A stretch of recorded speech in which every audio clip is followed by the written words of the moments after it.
This week, we are looking at words about others, and our word for today is enemy.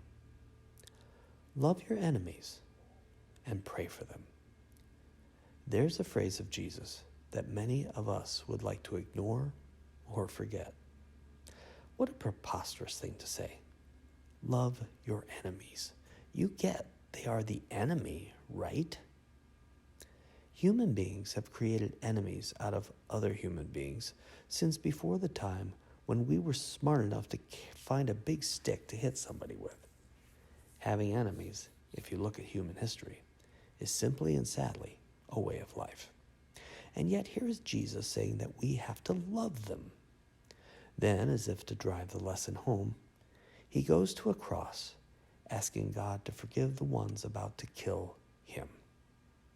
What Jesus is telling us is this: while we want to make our enemies the other in our lives, we're kidding ourselves if we think violence is ever going to be the final answer to our problems or the problems of the world. Violence simply begets itself. I hit you, and of course, you want to hit back. And if I hit you so hard you don't get up, your child or brother or sister or country will come after me in your stead. And so it goes on. Every Christmas, we rejoice at the coming of the Prince of Peace, but we aren't nearly as excited when he lays the path to peace before us. The Hindu teacher Ramana Maharshi once said, "There are no others." What he was teaching is exactly what Jesus is teaching here.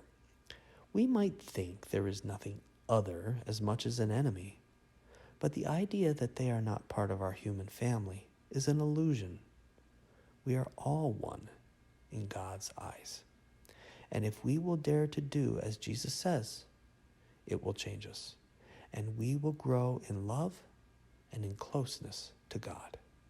And who knows, maybe we will find that day when the wounds will be healed and enemies simply don't exist.